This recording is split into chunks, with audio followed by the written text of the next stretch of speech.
So our next speaker is Alva Noe. He's a professor of philosophy at the University of California, Berkeley. Much of his work in books and articles has been in the area that we call philosophy of mind, in particular on philosophy of perception and consciousness. He has also written many articles and a very fine book on philosophy of art, and this is something that he's, I think, becoming more and more interested in these days. And so the title of his talk is Entanglement and Death. I just want to interject a moment. He's also written a wonderful book called Infinite Baseball, which is just terrific. I forgot to mention the baseball. Pass me the microphone. Oh, yes, sir. Sorry. Thank you.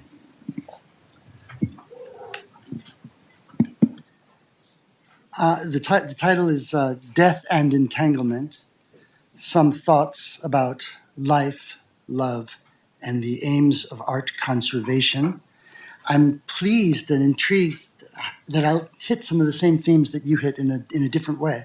Back in the early 1980s, when the California condor was on the verge of extinction, the pioneer environmentalist and conservationist David Brower is also one of the founders of the Sierra Club, opposed efforts to save the species by breeding it in captivity for later release in the wild. His objection was principled. A condor is at most 5% blood, brain, bones, and feathers. The rest, he argued, is environment. A condor bred in captivity, in isolation from its environment, is no condor. Perhaps, he bitterly suggested, it is a flying pig. Brower appreciated that an organism, in this case a bird, is no mere body. It is a locus of activity, and this activity is world-involving. The animal, to borrow Susan Hurley's phrase, is a dynamic singularity. Where do we find it? In its nexus with the wider world. In my talk today, I want to explore what I think of as Brower's insight about living beings, but in relation to questions of art and conservation, which I really only come to at the very end. But to do so, I would like first to warn against a way of misunderstanding the basic phenomenon he appreciated. To bring this misunderstanding into focus, let us consider Patricia Westerford, the fictional botanist in Richard Power's recent novel, The Overstory. At a crucial juncture in the story, Westerford, and this is a quote, describes how a rotting log is home to orders of magnitude more living tissue than the living tree. She tells about the ambrosia beetle. The alcohol of the rotting tree summons it. It moves into the log and excavates through its tunnel system. It plants bits of fungus. Yes, I have fungus. It plants bits of fungus that it brought in with it on a special formation on its head. The fungus eats the wood, the beetle eats the fungus. She tells everything depends on everything else. There's a kind of vole that needs old forest. It eats mushrooms that grow on rotting logs and excrete spores somewhere else. No rotting logs, no mushrooms, no mushroom, no vole, no spreading of fungus, no spreading of fungus, no new trees. End of quote. So on the basis of reflections such as these, she, this fictional character, finds herself entertaining the hypothesis that, quote, a tree's real task on Earth is to bulk itself up in preparation to lying dead on the forest floor for a long time. Life, she considers, is for death. Westerford conceives of the living old-growth forest as reciprocal nations tied together in life. But her conception has everything to do with death. Earlier in the book, Westerford discovers this, and I'm going to read one more longer passage because it so vividly articulates this idea. So this is a quotation. She's in an old-growth forest. She presses on fissures of bark, and her fingers sink in knuckle-deep. A bit of bushwhacking reveals the extent of the prodigious rot. Crumbling, creature-ridden bowls, decaying for centuries. Snags gothic and twisted, silvery as inverted icicles. She has never inhaled such fecund putrefaction. The sheer mass of ever-dying life packed into each single cubic foot, woven together with fungal filaments and dew-betrayed spiderweb, leaves her woozy. Mushrooms ladder up the sides of trunks in terraced ledges. Dead salmon feed the trees. Soaked by fog all winter long, spongy green stuff she can't name covers every wooden pillar in a thick baize reaching higher than her head. Death is everywhere, oppressive and beautiful. Okay, so Powers, the author, here gives effective voice to ideas that are kind of familiar to us, I think, in the last few years. Some of you may have read Peter Wohleben's very popular international bestseller, The Secret Life of Trees. And then Michael Pollan had an article in the New Yorker a few years back about so-called plant neurobiology. This is also something I actually teach in my introductory philosophy of mind classes, trying to get the students to think about the possibility that creatures without brains and nervous systems might actually be minded. But this is all an aside. The reason I shared this with you and what I want us to pay attention to here is this idea of ever-dying life that Westerford, Powers' character, encounters or meets or discovers in the old-growth forest.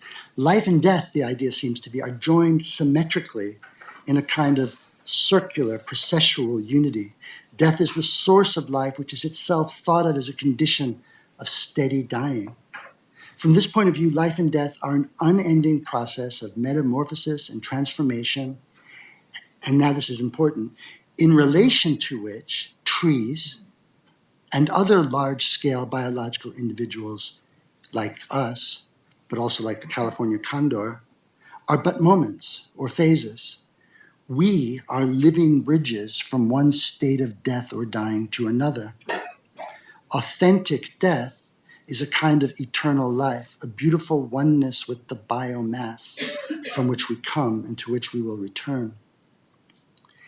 This impersonal, but also maybe consoling, picture of living death or dying life, of an authentic death, oppressive and beautiful, is implicitly in the novel, and I think in our political culture, contrasted with something else, a different kind of end event, something much more frightening and total and absolute than the fertile death of the death-life cycle, namely the very cessation of the death-life cycle itself.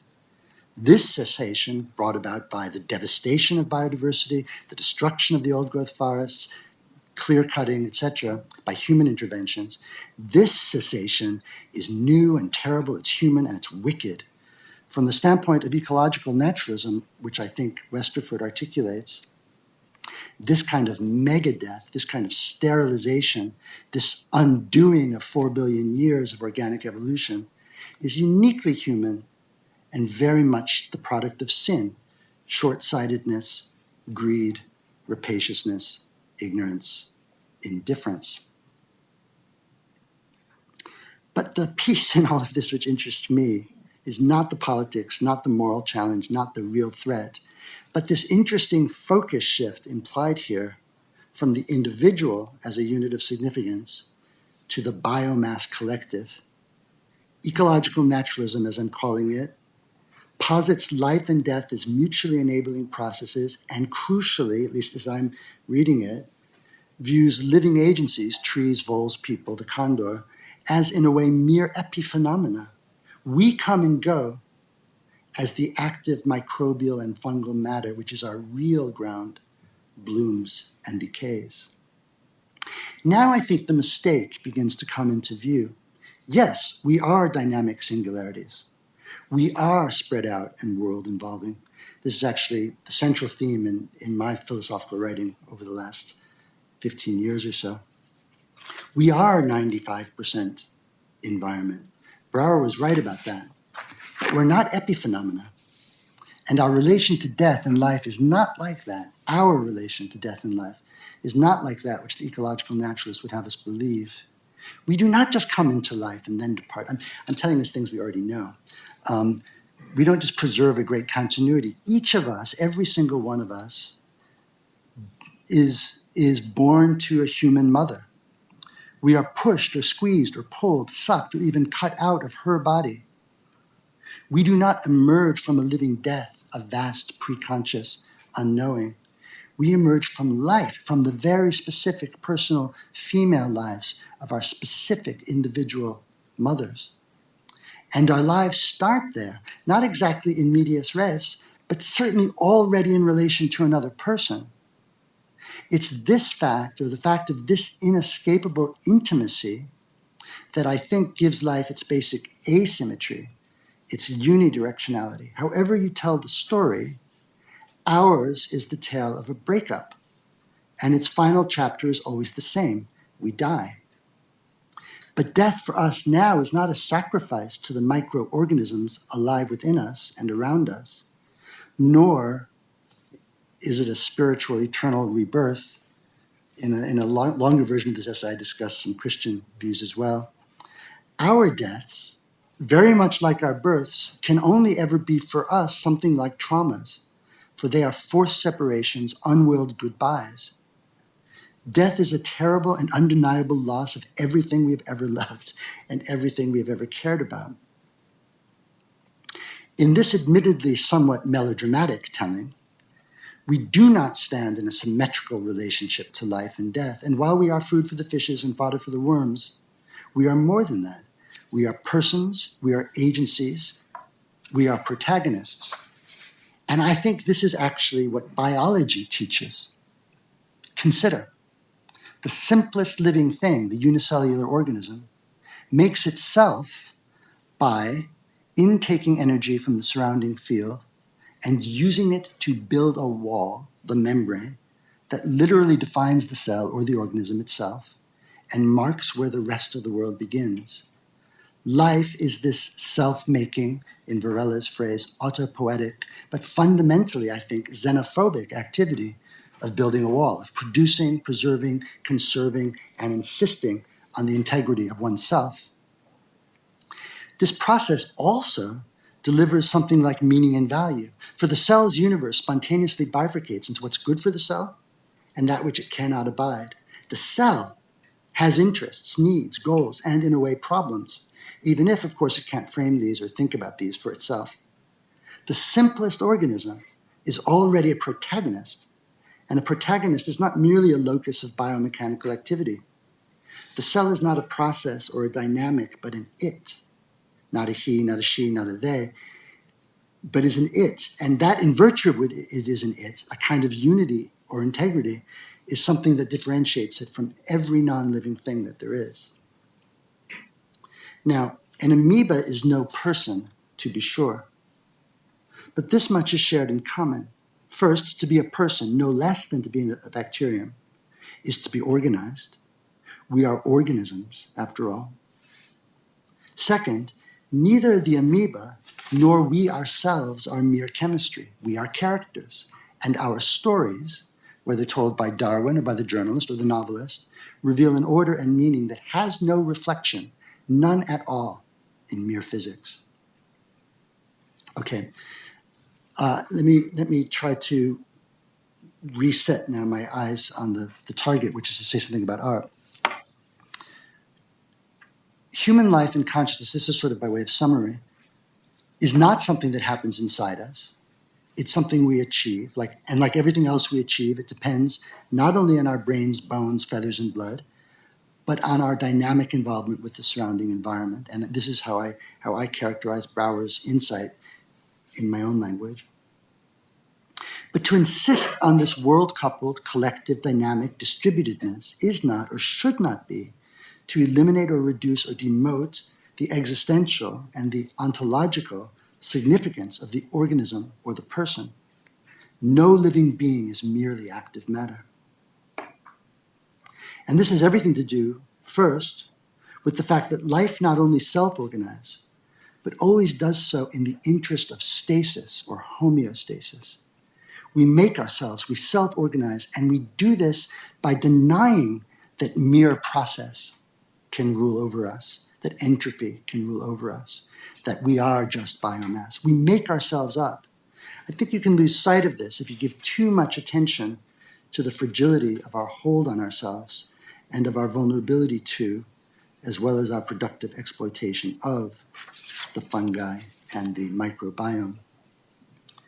But there's a second point To be an organism such as we are is always, in a way, to be a slave.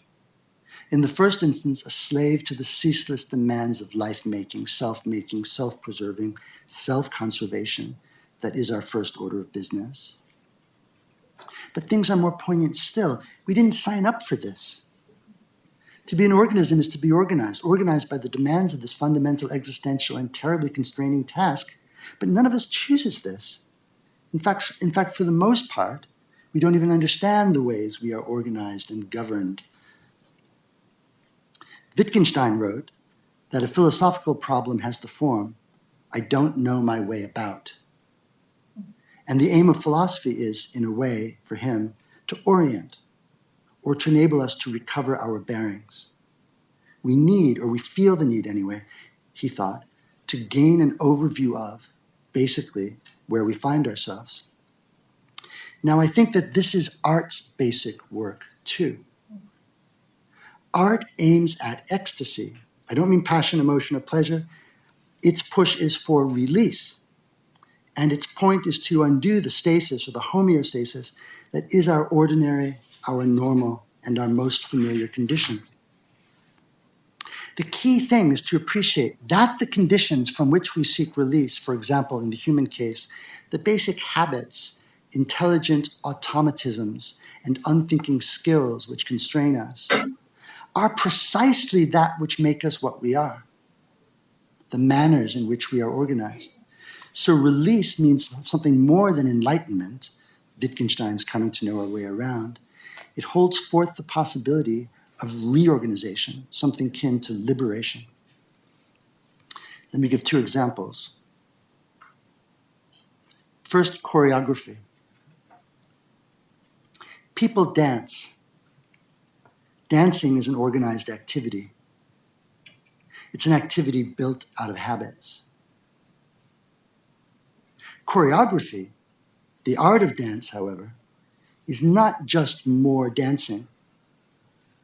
Choreography, the art of dance, puts dancing on the stage. It puts the fact that we are dancers, that we are organized by dancing, by those habits on the stage. It puts us on the stage. It offers a representation of ourselves dancing. It kind of writes ourselves down so that we can see what we're doing or who we are. And this is the interesting bit. This representation of ourselves, the work of art, the choreography, changes us, for it gives us new resources for thinking about what we are doing when we dance. And so finally, it gives us new ways of dancing. You dance differently in a world in which there is choreography. Choreography loops down and changes the dancing of which it is the representation. Second example, painting. People make, these are examples of the way in which art aims at reorganization. People make pictures, drawings, photos, whatever. They use pictures, and we've been doing so for millennia, much as we've been talking and thinking and dancing for millennia. We are participants in a picture-based economy of exchange. Pictures, sketches, drawings, photos are tools for showing, a technology of display. We use them for all manner of purposes. For example, we use them to show something we want to sell, or to record what happened, or to illustrate our talks. Crucially, artists who make pictures are not merely, let me say that again. Crucially, artists who make pictures are not merely participating in this economy of show and display. They're not merely carrying on this show business, as I call it in something I'm writing now. They're not really making pictures at all. They're making art out of pictures, that is, out of the fact that we are organized by pictures, that pictures occupy this existentially organizing place in our lives. Painting as an art puts all this on display and does so in ways, I think, that gives us resources, finally, for making new kinds of pictures and for thinking about the place of pictures in our lives in new ways. So painting starts with habits, the way we habitually use this technology, with the ways we find ourselves organized by this technology, picture making and picture using, and then it reorganizes us. Again, crucially, I think this is art's job, its work. Okay, so if I'm right that art serves in this way to unveil us to ourselves and to reorganize us, that art is fundamentally about ekstase, a breaking up of the stasis that holds us captive and makes us what we are, then it follows that we must resist identifying the art object or the art thing with the artwork. This is something Dewey warned us about. To do so is about as wrong-headed as thinking that the California condor is simply a structure of blood, brains, bones, and feathers. To save the condor, or Concord, to save, because that's just TV show, isn't it? To save the condor, you need to save the condor's world.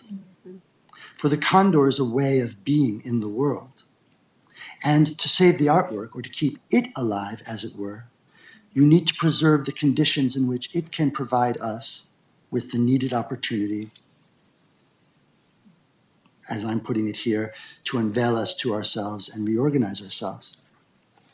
So it's useful, I think, to reframe this question in relation to choreography. Useful because a choreographic work is an artwork fully fledged, but also because it's an artwork where, in a way, the ratio of thinghood or materiality to significance is just about as low as it's possible to get. And so thinking of art on the model of choreography in a way as a reminder, as a way of reminding ourselves that the artwork is not a thing, but in a way, something more like a prop for something else. So if our job is to conserve or preserve a choreography, think of Cunningham's choreographies, which are very much in discussion now because it's the centenary of his birth. What else is there for us to do but restage them or stage his works anew? Or perhaps in some other less specific way, carry on an art-making practice that he inaugurated. But isn't that what we need to do too if we wish to preserve paintings, sculptures, films or videos, architectures, or whatever? It isn't just that we need to resist the microbes and the fungi and all the energies that cause things to fall apart. We need to preserve their environment, or our access to their environment, to that at least alone with respect to which the works of art were works of art in the first place. And that isn't something we can do, as it were, conditionally. We can't pretend art objects can serve to open up new possibilities for us or give us new resources for understanding if they no longer really do. Art preservation, art conservation isn't just, or shouldn't just be historical excavation. Thought of as artifacts, artworks are just shards or pictures or traces. But there's another lesson choreography teaches, I think. Every living work of art, of whatever kind you care to select, is, in the sense once articulated by William Forsythe, a choreographic object. It choreographs us. Recall Barnett Newman's quote.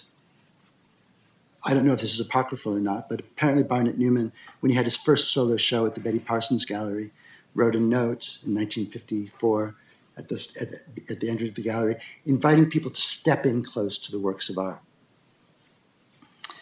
Newman's note brings out that every painting, in a way, sets the viewer in motion, bodily, but also cognitively and emotionally. And it is this setting into motion, it is in this setting into motion that the work of art happens. Of course, it is we who set the work into motion by caring about it. So that's the main job of the conservator, to make it possible for us to still care about the work of art. So perhaps we should say every work of art is a kind of choreographic score. And our question is how to play it, or do we want to play it, or why should we play it? Art conservation, then, is about keeping it real, about restaging, about maintaining the environment, the whole contexture in which the work can afford what it affords, can score what it can score. Now, this may, and very often will, require that we target the material thing itself. That is, it will be important that the old master and the other treasures receive the kind of careful maintenance that lets them remain physically intact. For their material survival, we are hypothesizing, is essential to what they are and to their continued existence. But that's not always the case, and it need not always be the case. Which is the truer artwork, Veronese's painting in the Louvre or Artefactum's copy restored to the original Italian church setting from which it was stolen by Napoleon's troops. So I end with this.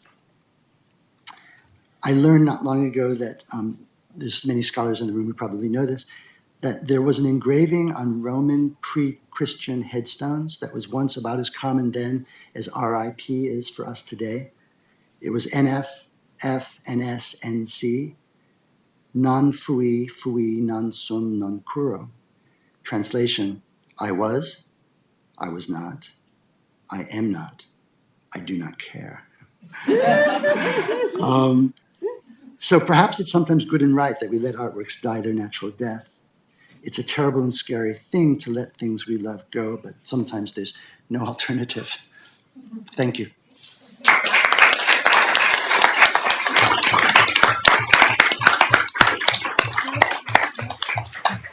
So we have a good 20 minutes for discussion now, and so I'll just keep a list. So just put up your hand, and I'll keep a list of who would like to talk, and I'll try to be looking behind me as well. Who would like to begin, please, Elizabeth? I have a question for Alva. I really enjoyed both your papers, so thank you very much. My question is directed mainly at you. In the first part of your talk, I was thinking, I was wondering whether you were thinking that being is really becoming, and I was thinking of Heraclitus and theory of flux or something like that, or whether you were saying that there is no being, there is only becoming.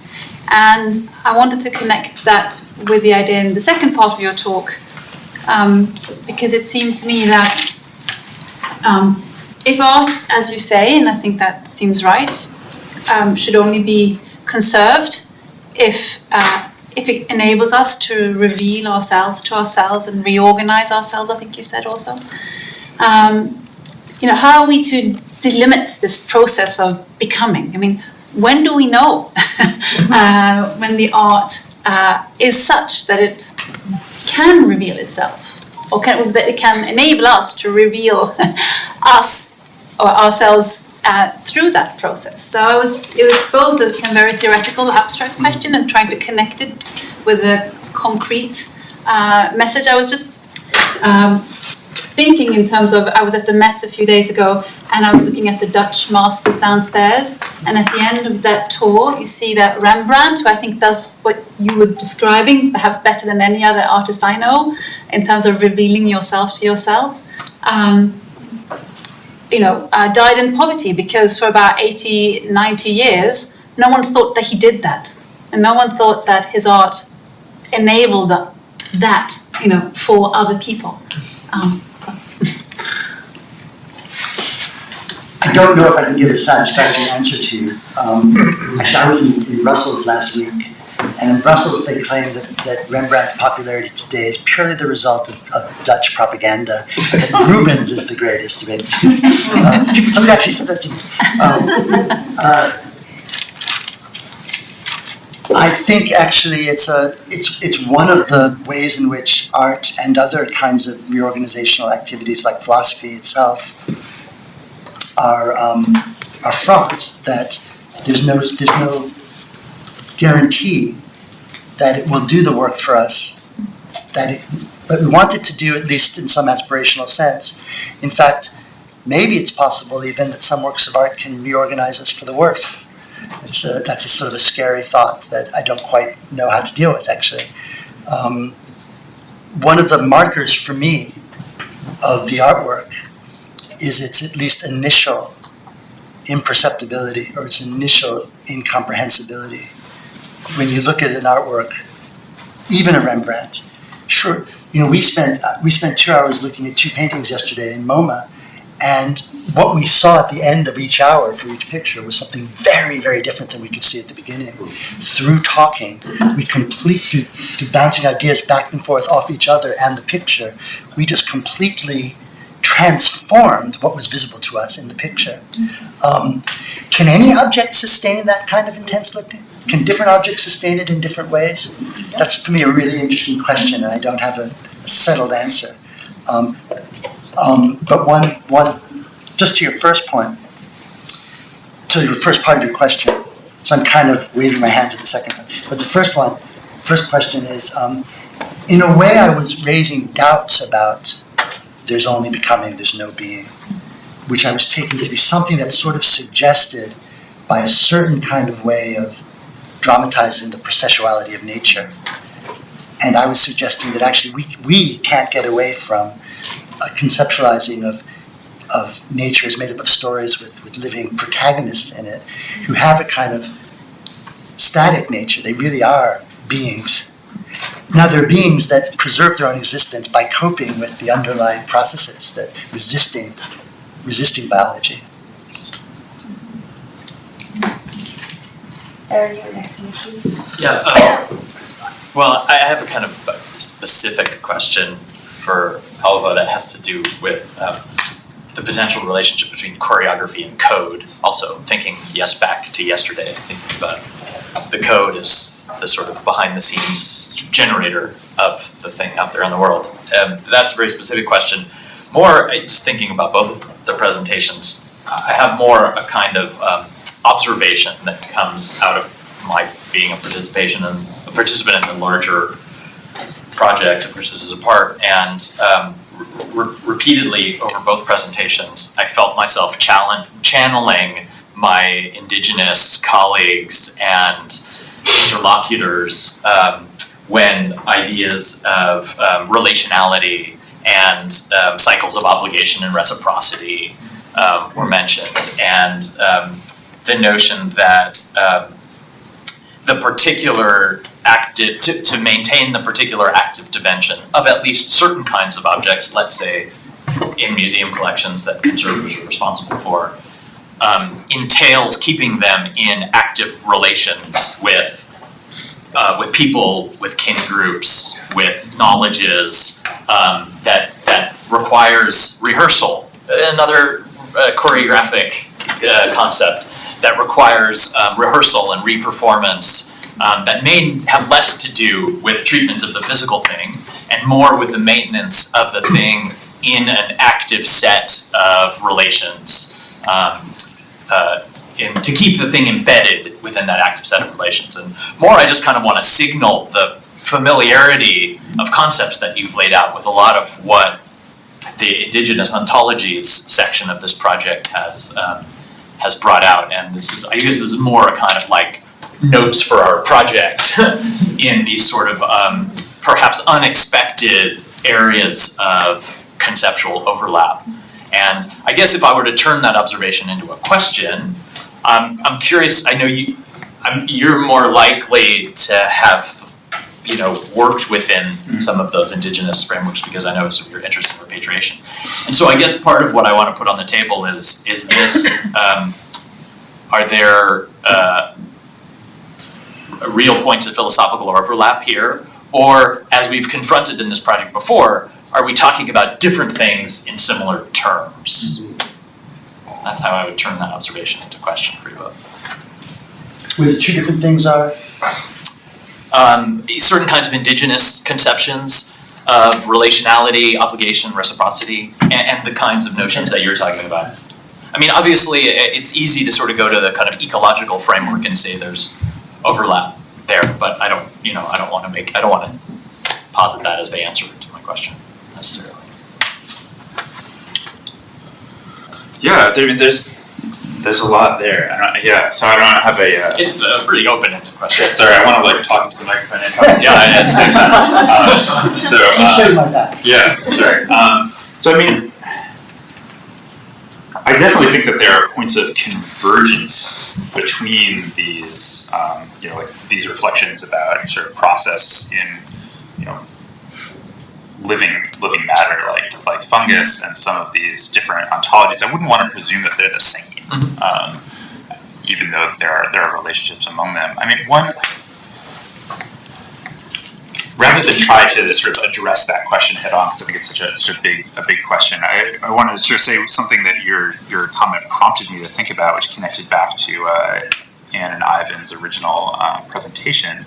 So one of the sort of kinds of change you talked about is sort of the palimpsest, right? And I think that the palimpsest gets, that's like it's been a hot thing for a while, and it gets kind of fetishized, right? But one interesting sort of dark side to the palimpsest, I think, is when you think about it in relation to the imposition of one ontology on top of another. So Kyle Powys-White, who's a Potawatomi philosopher who writes a lot about sort of environmental issues, describes environmental injustice as having this, and settler colonialism in particular, as involving, he doesn't use the word palimpsest, but he is involving the inscription of one cultural practice on top of another, which I think is a really evocative metaphor. And he means that both metaphorically and literally, right? So like settler colonialism involves actually like physically altering the landscape so as to rewrite the cultural practices in a place. And so I think when we think about the relationships among these ideas, that's really productive. But I think we also want to be sort of wary of sort of like writing one set of conceptual frameworks right on top of another one, and sort of losing those foundations as well. And so I feel like I don't know enough about the many different sort of indigenous ontological traditions that foreground these kinds of relationships to want to say, oh yes, they're the same, or but I think it's a really important question to sort of take on, and requires expertise beyond what I have. Did you want to say anything? Well, maybe just a kind of, I'm actually not sure I'm completely holding the question in my understanding adequately. But one thing which I think is relevant is, I said this. I had this line where I said, to keep the condor alive, you need to keep the environment of the condor intact. To keep an artwork alive, you need to keep its environment intact. Of course, you can't do that. So that becomes a problem. It becomes a way of naming just how difficult it is. And that will have dimensions of significance ranging from the social, the political, in particular in relation, say, to indigenous politics, but also the kinds of things that all the museum directors I know obsess about, which is how to make their collections more available to a public, like how to make them be alive to an audience. Thank you. We have five left on our list, and we have about 12 minutes.